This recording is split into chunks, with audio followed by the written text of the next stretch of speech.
చిన్నప్పటి నుండే తల్లి గర్భంలో రూపింపబడినప్పటి నుండే హృదయవాంఛలు తీరకుండా సాతాను చేసే పని ఏంటి అంటే మనల్ని క్రష్ చేసేస్తాడు. అంటే అనుమానం కలిగేలాగా చేస్తాడు అనమాట. ఏంటంటే నిజంగా దేవుడు ఉన్నాడా, నిజంగా ఈ డిజైర్ దేవుడిదేనా, నిజంగా అసలు ఈ డిజైర్ దేవుడే పెడితే మరి ఇంత కష్టం ఎందుకు వచ్చింది, నిజంగా ఈ డిజైర్ దేవుడే ఇచ్చినట్లయితే బైబిల్లో నుండే చూసినాం. బైబిల్లో ఉన్న వాగ్దానాన్ని ఎత్తిపట్టి ప్రార్థన చేసేటప్పుడే ప్రేమైన వారరా కష్టం వస్తుంది. ఒక్కసారి దావీదు జీవితం చూడండి మీరు. దావీదు జీవితంలో ఏ రోజైతే శామ్యుయల్ అనాయింట్ చేసిండో దాని తర్వాత నుండి ఆయన జీవితంలో కష్టాలే. ఎట్లా కష్టాలంటే ఏదో గొర్రెల కాపరిగా తన జీవితం ఏదో జీవిస్తుంటే సడన్గా శామ్యుయల్ వచ్చి నువ్వు ఈ రోజు నుండి రాజు అంటే ఒక్కసారి ఆలోచించండి, ఆ యవనస్తుడు ఎంత సంతోషపడి ఉండొచ్చు. ఈరోజు ఎన్నోసార్లు ప్రేమైన వారరా మన జీవితాలలో కూడా దేవుడు ఒక ప్రవచనం చెప్తాడు, దేవుడు ఒక ప్రామిస్ చేస్తాడు, దేవుడు ఒక ఆశ పెడతాడు మన లోపల, దేవుడు ఒక తలంపు మనకిస్తాడు. అది బైబిల్లో కూడా ఉంటుంది. కానీ ఆ తలంపు వైపు పరిగెట్టినప్పుడల్లా ఉన్న శ్రమల కంటే ఎక్కువ శ్రమలు వస్తాయి మనకు. ఆ ఆలోచన ప్రకారం నిజంగా కొన్నిసార్లు అనిపిస్తుంది. ఇప్పుడు నేను కూడా మినిస్ట్రీ చేస్తున్నాను. మినిస్ట్రీ చేసేటప్పుడు ఇనిషియల్గా నేను చెప్పినాను చాలా కష్టాలు. ఎందుకంటే తల్లి గర్భం రూపింపబడినప్పటి నుండే ఎన్ని విధాలుగా మన జీవితంలో నష్టం తేవాలంటే అన్ని విధాలుగా నష్టం చేయడానికి ట్రై చేస్తాం. కానీ మనం ఎవరైతే దేవుడి మీద ఆధారపడతారో వాళ్ళ జీవితంలో ఆ డిజైర్స్ని వాళ్ళు అణుచుకోరు. అయితే అందులో రెండో భాగమే ఈరోజు నేను చెప్పాలనుకుంటున్నాను. అది ఏంటంటే సామెతలు 4:23 నీ హృదయములో నుండి జీవధారలు బయలుదేరును కాబట్టి అన్నిటికంటే ముఖ్యముగా నీ హృదయమును భద్రముగా కాపాడుకొనుము. This is the thing. మన హృదయంలోనంట దేవుడు ఏవైతే ఆశలు పెడతాడో, ఏవైతే హృదయ వాంఛలు పెడతాడో అవి దొంగిలించడానికి సాతాను మన హృదయంలోకి, అంటే మన మైండ్లోకి, మన తలంపులలోకి ఒకలాంటి నెగటివ్ ఇన్ఫర్మేషన్ తెచ్చి పెడతాడు అనమాట. లేదు, ఇది జరగదు, ఇది ఇంపాసిబుల్. యేసు ప్రభుని కూడా పేతురు ఏమంటాడు, నేను మనుష్య కుమారుడుగా లోకం అంతటి గురించి చనిపోవడానికి వచ్చినాను అంటే ఇది నీకు జరగకపోవునుగాక. అలాగూ సాతాను మన మైండ్ సెట్ని ఒకలాంటి సిచ్యువేషన్స్ తీసుకొచ్చేస్తాడు అన్నమాట. ఎట్లా అంటే ఇంకా ఇది జరగదు, ఇది జరగడానికి ఏం పాసిబిలిటీ లేదు. కానీ ఎవరైతే వాళ్ళ హృదయంలో ఉన్న ఆ ఆశను దాచిపెట్టుకుంటారో జీవజలలు వాళ్ళ హృదయంలో నుండి బయటికి బయలుదేరుతాడు. Springs of life. స్ప్రింగ్ అంటే మీనింగ్ ఏంటో తెలుసా ప్రేమైన వాళ్ళరా? స్ప్రింగ్స్ అంటే ఏ వేటికైతే బిగినింగ్ ఉండదో ఎండ్ ఉండదు. స్ప్రింగ్స్ అన్నవి నీళ్లు ఎట్లా వస్తుంటాయి అంటే ఇప్పుడు ఎండాకాలం వచ్చింది అనుకోండి, బావులు ఎండిపోతాయి, బోర్లు ఎండిపోతాయి. కానీ స్ప్రింగ్ అట్లా కాదు, అన్ని కాలాలలో ఉబుకు నీరు వస్తూనే ఉంటుంది అనమాట స్ప్రింగ్లో. నీ హృదయం ఎట్లాంటిది అంటే జీవజల ఊటలు దాంట్లో నుండి బయలుదేరితే అంట. ఆ హృదయం లోపల సాతాను ఏం చేస్తాడు అంటే ఈ ఆశలు బయటికి రాకుండా, ఈ ఆశల గురించి నువ్వు ప్రార్థన చేయకుండా. అందుకే చూడండి, ఫస్ట్ దేవుడు ప్రార్థన చేసేటప్పుడు కొండ మీదకి వెళ్ళి ఉపవాసం చేసిన తర్వాత యేసుప్రభు ఫస్ట్ వచ్చి ఏం చెప్పింది, ఈ లోకంలో ఉన్న అన్నీ నీకు ఇచ్చేస్తా, నా కాళ్ళ దగ్గర మొక్కు అన్నది. అంటే దాని అర్థం ఏంటి? మన మన మన మన జీవితాలలో, మన పరిస్థితులలో He will give you everything, but He will not allow the desires of God to be fulfilled in your life. ఏమైనా చేయడానికి సిద్ధంగా ఉంటాడు, ఏమైనా. అందుకే యవనస్తులను చూడండి, దేవుడి చిత్తంలో ఉన్న చాలామంది పిలుపున్న యవనస్తులను ఎక్కడ పడేస్తాడంటే అమ్మాయిల దగ్గర పడేస్తాడు. దేవుని చిత్తంలో ఉన్న చాలామంది యవనస్తులను ఎక్కడ పడేస్తాడంటే గర్వం దగ్గర పడేస్తాడు. దేవుని చిత్తంలో ఉన్న చాలామంది యవనస్తులను ఎక్కడ పడేస్తాడంటే డబ్బు దగ్గర పడేస్తాడు. అంటే he will not allow God's desires to be fulfilled in your life. దేవుడేమో తల్లి గర్భం నుండి వాగ్దానాలు ఇచ్చి, నీకు ప్రామిస్ని ఇచ్చి, నీకు ఒక ప్లాన్, నీకు ఉద్దేశము, నీకు ఒక పర్పస్. ఎట్లయితే శాంసన్కి దేవుడు తల్లి గర్భంలో రూపింపబడక ముందుకే దేవదూతను పంపించి దేవుడు మాట్లాడతాడు, మనోకి వాళ్ళ భార్యతో మాట్లాడతాడు. ఏమని చెప్తాడంటే, అబ్బా బాబు, అయ్యా మీరు జాగ్రత్తగా చూసుకోండి, ఈ బాబు తల మీద వెంట్రుకలకు కట్ చేయడానికి లేదు, ఈ బాబు అపవిత్రమైనది ఏది ముట్టుకోవడానికి వీలు లేదు, ఈయనని దేవుడు ఏర్పరచుకున్నాడు, ఫిలిస్తీన్లను హతమార్చి నిమిత్తమై ఏర్పరచుకున్నాడు అని చెప్తాడు.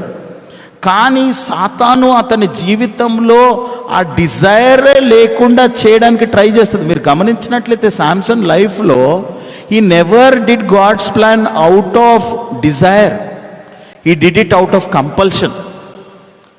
ఎవరినైతే ప్రేమించిండో ఆ ప్రేమించిన అమ్మాయి వాళ్ళ తల్లిదండ్రులు, వాళ్ళ ఊరు వాళ్ళు శాంసన్కి ఆ అమ్మాయిని ఇవ్వకపోవడాన్ని బట్టి ఫిలిస్తీన్లను చంపేస్తాడు. వాళ్ళతో చేసిన వాగ్దానాన్ని బట్టి ఫిలిస్తీన్లను చంపేస్తాడు.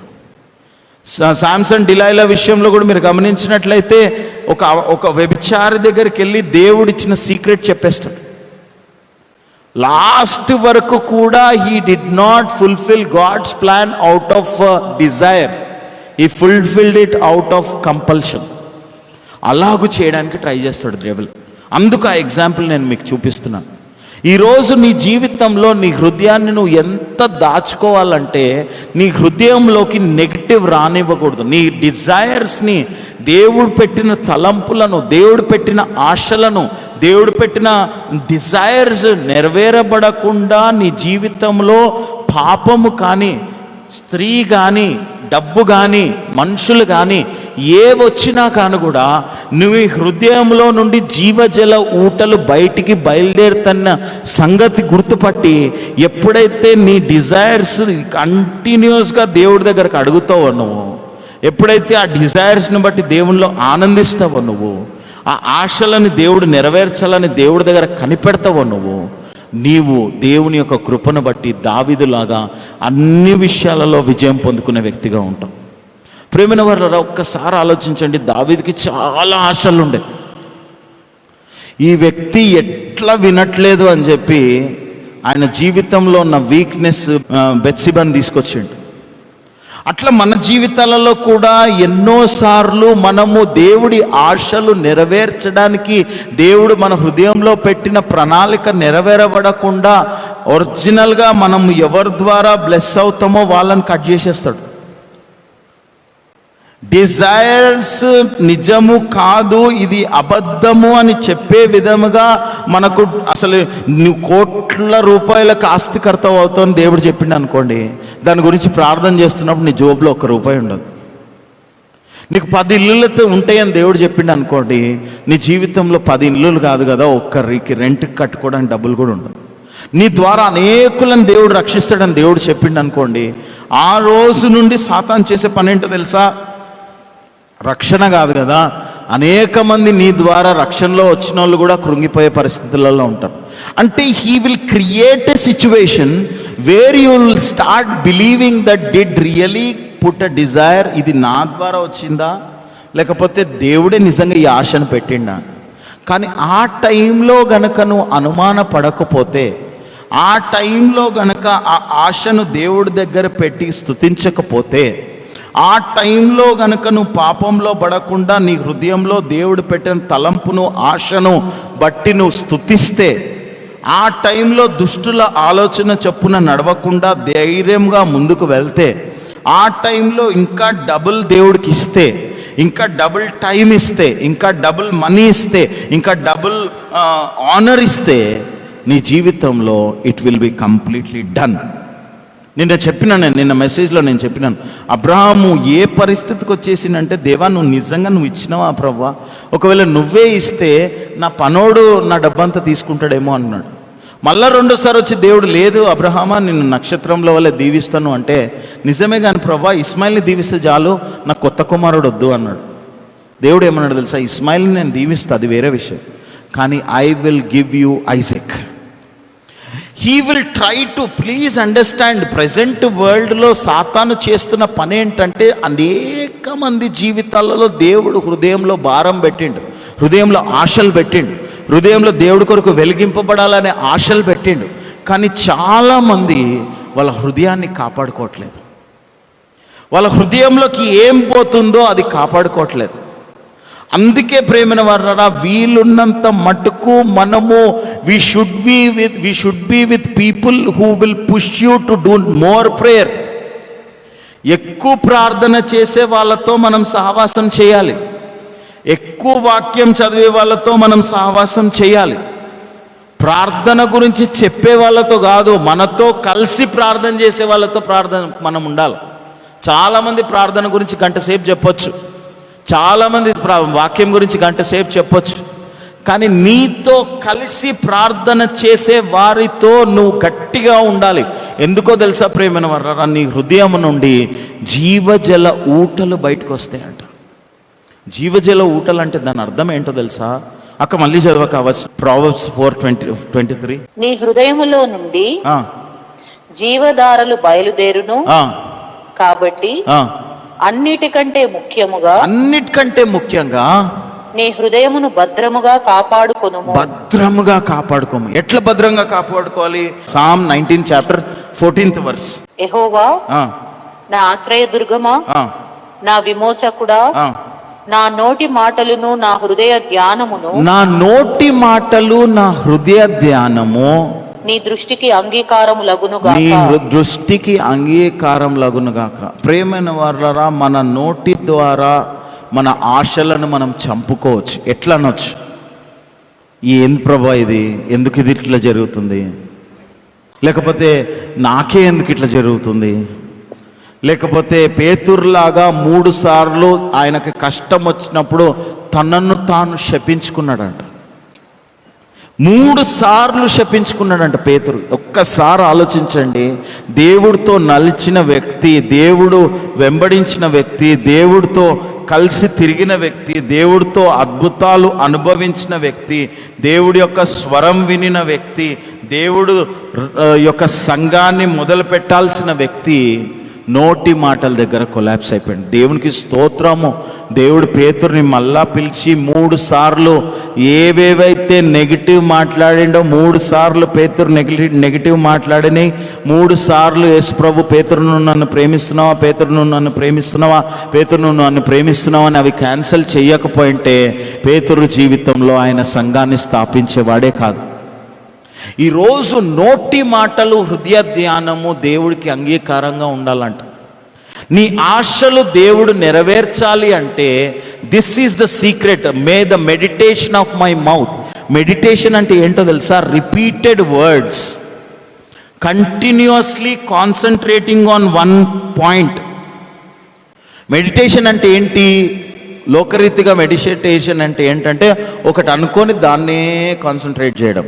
మనం అట్లా కాదు. దేవుని వాక్యాన్ని అనుకొని, ప్రభా I can do all things to Christ to strengthens మీ.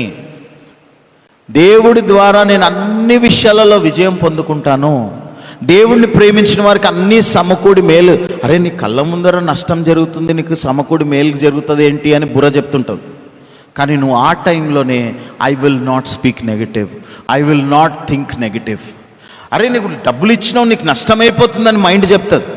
నాకు నష్టం కాదు అని నీ హార్ట్ చెప్తుంది. ప్రేమైన వారలారా, దేర్ ఈస్ కంటిన్యూస్ ఫైట్.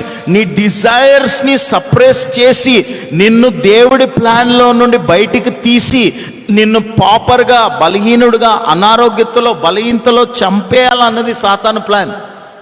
కానీ దేవుడి ఉద్దేశం ఏంటి అంటే నోటి మాటలు, హృదయ ధ్యానము అంగీకారంగా ఉన్నప్పుడే నీ హృదయంలో నుండి జీవజల ధారలు బయటకు వస్తాయంట. హల్లెలూయా. ప్రేమైన వారలారా, నీ ఆలోచన విధానము లోకరీతిగా ఉంటే దేవుడి యొక్క ఆశలు నీ జీవితంలో నెరవేరవు. నీ ఆలోచన విధానం, నీ అప్రోచ్ కనుక లోకరీతిగా ఉంటే దేవుడి యొక్క ఆశలు మన జీవితాల్లో నెరవేరవు.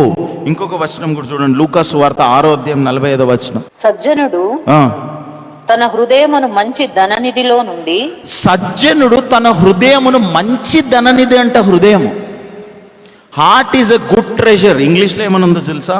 The good man brings good things out of the good stored up in his heart. Good is stored up in your heart. అందుకే దేవుడు ఏమన్నాడు తెలుసా, పరలోక రాజ్యం ఎక్కడో లేదు, నీ హృదయంలోనే ఉంది. ఈరోజు నీ హృదయంలో ఆశలని నువ్వు సప్రెస్ చేసుకోకుండా వాటిని నువ్వు సమృద్ధిగా అవి బయటికి రావాలి అంటే నీ హృదయం అనేది ఒక ట్రెజర్ అని గుర్తుపెట్టుకోవాలి. అందుకే చూడండి ప్రేమన వాళ్ళరా, ఎవరెవరికైతే దేవుడు పిలుపు, ఎవరెవరి జీవితంలో దేవుడు ఆశలు పెడతాడో వాళ్ళ జీవితంలో గాయాలు ఎక్కువ ఉంటాయి. ఎందుకో తెలుసా, ఆ గాయాలని బట్టి మనము కృంగిపోవాలని అన్నమాట. ఆ గాయాలని బట్టి దేవుడి ఆశలు మన హృదయము పాడైపోవాలని, ఆ గాయాలను బట్టి మనుషులు మనల్ని పొడుస్తున్న విధానాన్ని బట్టి మనం కఠినాత్ములం తయారు కావాలని. అప్పుడు హృదయం కఠినమైపోయింది అనుకోండి, ఆశలు నెరవేరు. ప్రేమనవరా, I'm telling you deep things. ఆశలు ఉండడము ముఖ్యం కాదు. ఆశలు నెరవేరాలి అంటే ఒకటి దేవుని యందు ఆనందించడం, నిన్న చెప్పిన సబ్జెక్ట్. ఈరోజు చెప్తున్న సబ్జెక్ట్ ఏంటంటే నీ హృదయంను జాగ్రత్తగా కాపాడుకోవడం. ఎందుకు నీ హృదయాన్ని జాగ్రత్తగా కాపాడాలంటే నీ హృదయము లోపల మంచి నిండి ఉంది. అక్క మళ్ళీ చదవక, ఇంగ్లీష్లో, తెలుగులో ఏమనుంది? సజ్జనుడు తన హృదయమును మంచి ధననిధిలో నుండి, ధననిధి అంటది, హృదయమును మంచి ధననిధి నుండి సద్విషయములను బయటికి తెచ్చును. సద్విషయములను బయటికి తెచ్చును అంటే నీ డిజైర్స్ అన్నీ ఫ్రూట్ఫుల్ కావాలి. ఎక్కడ ఫ్రూట్ఫుల్ అవుతాయి? ఇక్కడ నుండి ఫ్రూట్ఫుల్ అవుతాయి. అందుకే ఇక్కడ బిటర్నెస్ పెడతాడు అనమాట. అందుకే ఇక్కడ హర్ట్ పెడతాడు అనమాట సాతాను. అందుకే ఇక్కడ రివెంజ్ పెడతాడు అనమాట. అందుకే ఇక్కడ కోపము, మత్సరం పెడతాడు అనమాట. ఆ కోపంలో నువ్వు మాట్లాడతావు, ఆ కోపంలో నువ్వు ద్వేషిస్తావు, ఆ గాయంలో నువ్వు తిరుగుబాటు చేస్తావు. అయిపోయింది, నీ డిజైర్స్ అక్కడ ఆగిపోతాయి. సాతాను కాలర్ ఎగరేసుకొని అయిపోయింది, ఈ వ్యక్తి నేను పట్టుకున్నా అని అనుకుంటాడు. అందుకే కీర్తనకారుడు ఏమంటున్నాడంటే, ప్రభా నా నోటి మాటలు, హృదయ ధ్యానము మీకు అంగీకారంగా ఉండేటట్టు చేయి ప్రభా. నా నోటి మాటలు, హృదయ ధ్యానం. నీకు కష్టం జరిగింది, నీకు అవమానం జరిగింది, నీకు ఇబ్బంది జరిగింది, నిజమే. నీ హృదయ వాంఛలు నెరవేరబడకుండా అనేక మంది నిన్ను ఇబ్బంది పరచడానికి ప్రయత్నం చేస్తున్నాడు. కానీ in that crisis time guard your heart, because out of it will come springs of life. Guard your heart because out of that storehouse comes good things. Guard your heart so that it will not become bitter. Guard your heart so that it will not become envious. Guard your heart so that it will not be in a revenge mood. ఇది secret ప్రేమైన వాళ్ళరా. అది ఎప్పుడు జరుగుతుంది అంటే, ఎప్పుడైతే మనుషులు నిన్ను గాయపరుస్తున్నప్పుడు మేము క్షమించిన ప్రకారము మా అపరాధములు క్షమించు, మేము ఇతరుల అపరాధములు క్షమించిన ప్రకారం మా అపరాధములు క్షమించు. ప్రేమైన వాళ్ళరా, this is very hard things. David ఒక్కడే సక్సెస్ఫుల్గా ఆ ఏరియాలో ఆ పని చేయగలిగాడు. 3 సార్లు శత్రువు ఆయన చేతిలో పడ్డా ఈ said let go, I will not touch the anointed. ఈరోజు ప్రేమైన వాళ్ళరా, నీ జీవితంలో, నా జీవితంలో నీ డిజైర్స్ని సప్రెస్ చేయడానికి సాతాను ఉపయోగించేది ఎవరిని అంటే నీ పక్కనున్న వాళ్ళనే. నీ కోపం వచ్చేటట్టు చేసి, నీకు బిటర్నెస్ అంటే ఏంటి? తెలుగులో ఏమంటుందక బిటర్నెస్? నీ లోపల మత్సరం, ద్వేషం, నీ లోపల ఫ్రస్ట్రేషన్ తీసుకొచ్చి నీ హార్ట్ అంతా చెడుతనంతో నింపేయాలని ట్రై చేస్తాడు అనమాట. ఎలాగైతే కయ్యూనికి ఫస్ట్ జరిగింది ఏంటో తెలుసా? ఫస్ట్ కయ్యూనికి కోపం వచ్చింది. కోపంలో నుండి ఆయనకి ఏమొచ్చింది? ఆయన హృదయం లోపల, ఆయన లోపల ద్వేషం మొదలైంది. ద్వేషంలో నుండి మరణం వచ్చింది. సొంత తమ్ముడని కూడా గుర్తుపట్టకుండా చంపేసాడు. ఈరోజు నీ జీవితంలో, నా జీవితంలో కూడా ప్రేమైన వాళ్ళరా, సాతాను చేసే పని ఏంటో తెలుసా? నీకు డిజైర్స్ ఉన్నాయని తెలుసు వాడికి, నీకు ఒక ప్లాన్ ఉందని వాడికి తెలుసు, నీవు గొప్పగా వాడబడతావని వాడికి తెలుసు, నువ్వు వ్యాపారంలో అభివృద్ధి పడతావని తెలుసు, నువ్వు ఉన్నతమైన పొజిషన్స్కి వెళ్తావని వాడికి తెలుసు. నిన్ను ఆ పొజిషన్లో నుండి లాగేయడానికే వాడు చేసే పని ఏంటో తెలుసా? నీ హృదయమును దేవుని యొక్క వాక్యంతో నింపకుండా, స్తుతితో నింపకుండా, ద్వేషంతో, గాయములతో నింపుతాడు. ఎందుకు? నిజంగా దేవుడే ఉంటే, ఎలాగైతే నయోమి అన్నది కదా, దేవుడే ఉంటే నాకు ఎందుకు ఇన్ని కష్టాలు, దేవుడే ఉంటే నా జీవితం ఎందుకు ఇంత అర్ధరహితము, అర్థం లేకుండా బ్రతుకుతున్నా నేను. నేనే బ్రతుకుతున్నానంటే నాకు తలకు భారంగా నా కోడలు కూడా నాతో పాటు బ్రతుకుతుంది. కానీ ఆమె అంతము అలాగూ జరగలేదు. ఎందుకో తెలుసా? వాళ్ళ కోడలు నమ్మింది కనుక. ఈరోజు నీ జీవితంలో, నా జీవితంలో ప్రేమనవరా, నీ హృదయంలో గాయంలను కట్టు దేవుడు. అందుకే గుండె చెదిరిన వారిని బాగు చేయువాడు అంటే ఏంటి అర్థము? నీ పిలుపు, నీ ఏర్పాటు, నీ లోపలున్న ఆశలు నెరవేరబడకుండా నీ గుండెను చెదరగొట్టేస్తాడు. అంటే నీ హృదయంలో కలవరము, కోపము, మత్సరము, ద్వేషము, బాధ, దుఃఖము. కొంతమందిని ప్రేమనవరా కొంచెం ఏదైనా కదిలిస్తే వాళ్ళ లోపల దుఃఖం వచ్చేస్తుంది. ప్రేమనవరా సైంటిస్టులు చెప్పేది ఏంటంటే most lonely people are the people. అంటే వాళ్ళ జీవితంలో ఎన్ని గాయాలు ఉంటాయో అంత లోన్లీగా ఉంటారంట. వాళ్ళు ఐసోలేట్ అయిపోతారు. ఎందుకు? ఎవరిని కలిసినా ఏం మాట్లాడతామో ఏమంటామో మనకే తెలియదు. ఎందుకు ఇదంతా తలనొప్పి? దూరం ఉంటే మంచిది కదా అనిపిస్తుంది. కానీ that is not the solution. God is saying I have put desire in your heart. మీరు మోజెస్ని కూడా చూడండి. అందుకే మోజెస్ కూడా ఏమంటాడు తెలుసా? ప్రభా ఇంక ఏంది ప్రభా, ఊరికే ఫరో దగ్గరికి పోమంటావు. ఫరో దగ్గరికి పోతా నేను, ఫరో వినడు, అనవసరంగా నన్ను బట్టి వీళ్ళందరూ బాధపడతారు. నేను మంచిగా ఐగుప్తు నుండి బయటకు వచ్చి మిద్యాన్లో ఉన్నాను, భార్య పిల్లలతో ఉన్నాను, మంచిగా పశువులను కాసుకుంటున్నాను, నన్ను తీసుకొచ్చి నువ్వు ఫరో దగ్గర పోమంటావు. నా హృదయం చూడండి కఠినం అయిపోయింది, ఎంత బాధ ప్రభా నీకు అంటే దేవుడు ఏమంటాడు? నువ్వు మళ్ళా బాగుంటాడు. అంతేకాదు ప్రేమను ఫరోని గెలుచుకున్న తర్వాత కూడా మోషే హృదయంలో ఉన్న ప్లాన్ని సాతాను దొంగిలించడానికి ఏం చేసిండు? తన సొంత ఇజ్రాయేలీలే ఆయన మీద వ్యతిరేకత మొదలుపెట్టిండ్రు. నువ్వు అనవసరంగా మమ్మల్ని ఐగుప్తుల నుండి బయటకు తీసుకొచ్చినావు. అక్కడ ఉల్లిగడ్డలు ఉండే, అక్కడ మటన్ ఉండే, అక్కడ చికెన్ ఉండే, అక్కడ ఫిష్ ఉండే, అక్కడ ఏ ఉండే, బి ఉండే. మోసెస్ దా తప్పు. సరే, ఆయన అప్పటికి కూడా మోసెస్ తగ్గించుకొని ప్రార్థన చేసుకుంటున్నాడు, హృదయాన్ని గాడ్ చేసుకుంటున్నాడు అని తెలిసి మిరియం మొదలుపెట్టింది సొంత అక్క, అహరోను మొదలుపెట్టిండు సొంత అన్న. ఎందుకు నేను ఇవి చెప్తున్నానంటే నీ హార్ట్స్ డిజైర్స్ అల్టిమేట్లీ సాతాను చేసిన పని ఏంటో తెలుసా? మోషేకున్న ఆశను చంపేసింది. చూడండి, వాగ్దాన దేశంలోకి పోలేకుండానే చనిపోయింది కదా. ఎందుకు? నువ్వు ఎప్పుడైతే దేవునికి స్తోత్రం, మళ్ళీ సెకండ్ టైం మొన్న చెప్పినాను కదా నేను, సెకండ్ టైం మళ్ళీ దేవుడు స్తోత్రం, మళ్ళీ చనిపోయినా కానీ కూడా తిరిగి యేసుప్రభుని ఎంకరేజ్ చేయడానికి మోజెస్ని పంపించాడు, అది వేరే విషయం.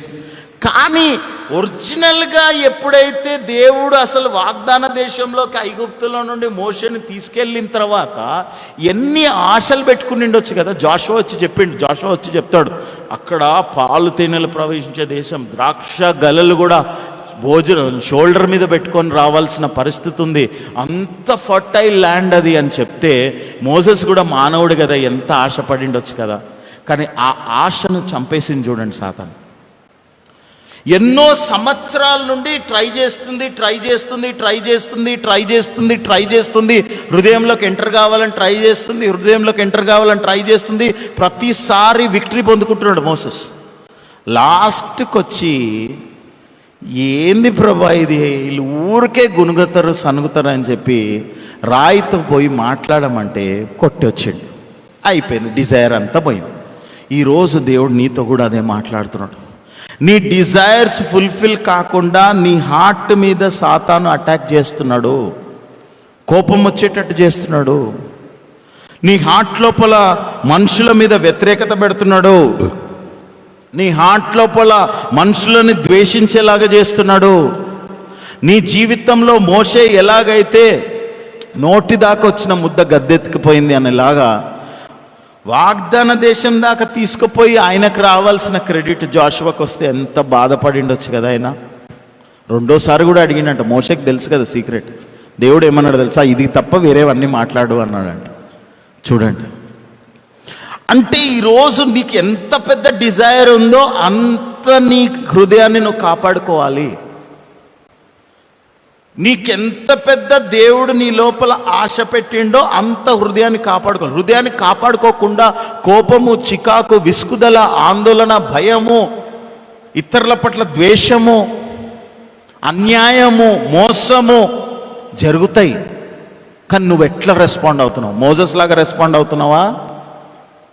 యేసుప్రభులాగా రెస్పాండ్ అవుతున్నావా? యేసుప్రభు రెస్పాండ్ కాలేదు. అందుకే పిలాతు వచ్చి అడుగుతాడు ఏమనంటే, నా చేతిలో ఉంది నిన్ను చంపడము మరణము, అది నీకు అనుగ్రహింపబడకపోతే అది నీకు దొరకదన్నాడు. గమ్మునున్నాడు. ప్రేమ వారరా, heart is a well spring of life. It's a spring of life. Out of it comes good treasure. Out of the good treasure comes good things. ఈ హార్ట్ని నువ్వు గార్డ్ చేసుకోకపోతే, ఈ హార్ట్ని, ఈ మౌత్ని నువ్వు గార్డ్ చేసుకోకపోతే నీ జీవితంలో డిజైర్స్ ఫుల్ఫిల్ కావు. ఎందుకు తెలుసా? ఎవరైతే మనకు సహాయం చేయాల్సిన వాళ్ళు ఉన్నారో వాళ్ళ దగ్గరికి వెళ్ళి గొడవ పెట్టుకుంటాం అన్నమాట. మనం బహుశా మిరియం అనుకునేండు, సరే మిరియము నేను కదరా నిన్ను ఆ రోజు ఫరో డాటర్ దృష్టికి పడేటట్టు చేసింది నేను కదా, ఫరో డాటర్ దగ్గరికి వెళ్ళి నేను కదా మాట్లాడింది వీళ్ళకి మమ్మీని తీసుకొస్తా అని, నువ్వేంద్ర నా ముందర మాట్లాడేది, మోజెస్ అనిండొచ్చు కదా వాళ్ళ అక్క. కానీ మోజెస్ సైలెంట్గా ఉన్నాడు. ఈరోజు నిన్ను కూడా చాలామంది ఛాలెంజ్ చేస్తారు నీ హృదయంలో ఉన్న డిజైర్స్ని క్యాన్సిల్ చేయడానికి. మేము కదా మీకు హెల్ప్ చేసింది, మేము కదా అది చేసింది, మేము కదా ఇది చేసింది, మేము కదా మీకు సపోర్ట్ చేసింది, మేము కదా ఇది చేసిందని మనుషులు నిన్ను ఎంత మాట్లాడడానికి ప్రయత్నం చేసినా నీ నోరు కానీ నీ హృదయం కానీ నొచ్చుకోనివ్వకు. అది సాతాను ప్లాన్. అది వాగ్దాన దేశంలోకి నువ్వు పోకుండా సాతాను పెట్టే ప్లాన్. అది దేవుని చిత్తం నీ జీవితంలో దేవుడి ఆశలు నెరవేరబడకుండా సాతాను పెడుతున్న ప్లాన్. అది నీ జీవితంలో నువ్వు బిట్టర్ అయిపోయినావంటే దేవుడి కృప నీ ముందు నుండి వెళ్ళిపోతుంది. నీ జీవితంలో ద్వేషం పెట్టుకోవడం స్టార్ట్ చేస్తే దేవుడి కృప నీ దగ్గర నుండి వెళ్ళిపోతుంది. నీ జీవితంలో నీ హృదయాన్ని కాపాడుకోకపోతే నువ్వు గాయపడిన వ్యక్తిగా అనారోగ్యతలో పడిపోతావు. Anybody who is not willing to guard his heart, తన హృదయాన్ని కాపాడుకొని వ్యక్తి దేవుడి వాంఛలు నెరవేరకుండానే చనిపోతారు.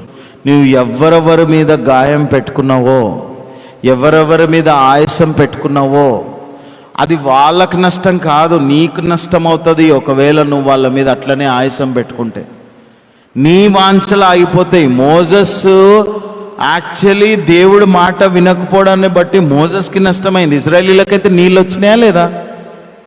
అవునా కదా? నీళ్ళు వచ్చినాయా లేదా? Yes no? ఎవరు బాబు అల్టిమేట్లీ ఎవరికి నష్టమైంది? మోజెస్ చెప్పిన మాట వినకపోతే, దేవుడి మాట వినకపోతే మోజెస్కి నష్టమైంది. ఎవరిని బట్టి అయింది? అది ఇజ్రాయేలీలను బట్టి అయింది. దేవుడు అనొచ్చు, మోజెస్ అనొచ్చు, ప్రభా నేనేం చేసిన ప్రభా, వీళ్ళు నన్ను ఫ్రస్ట్రేట్ చేసిరు. అందుక దేవుడు అంటాడు అవన్నీ కాదు, నువ్వు అయిపోయింది, నేను జాషువాకి హ్యాండ్ ఓవర్ చేసి వెళ్ళిపో అన్నాడు. ఈరోజు చాలామంది జీవితాలలో నోటి మాటలు, హృదయ ధ్యానం సరిగ్గా లేదు గనక దేవుడు వాళ్ళ హృదయ వాంఛలు తీర్చాల్సింది పోయి వాళ్ళ ఆయుష్నే తగ్గించేస్తున్నాడు అంట. హృదయ వాంఛలు తీర్చాల్సింది పోయి వాళ్ళ జీవితంలో కొత్త నష్టాలు తెచ్చిపెట్టుకుంటున్నారంట. కష్టపడ్డాడు అమ్మాయి కోసము, శాంసన్ జీవితం అంతా కష్టపడ్డాడు, దేవుడి దగ్గర మాత్రం ప్రార్థన చేయలేదు. ఆయనకు అమ్మాయి కావాలంటే ఇంకా బ్యూటిఫుల్ అమ్మాయి ఇచ్చేటోడు కదా దేవుడు. వాళ్ళ మమ్మీ డాడీకి చెప్పిండు, వాళ్ళ మమ్మీ డాడీ చెప్పారు, బాబు మనం అన్యుల నుండి చేసుకోవద్దు నాయన, నువ్వు నాజరైట్వి, నువ్వు చాలా జాగ్రత్తగా ఉండాలి అని. His desire was women. నెరవేరిందా? కళ్ళు పోయినాయి, జీవితమే పోయింది. ప్రియమైనవారా, please understand that you cannot fight battles if your heart is completely bitter. నీ హార్ట్లో నుండే జీవజల ఊటలు ప్రవహింపజేస్తాడు దేవుడు. కాబట్టి ఈరోజు నీ జీవితం జాగ్రత్త చేసుకో. నీకు ఆశలు ఉన్నాయా?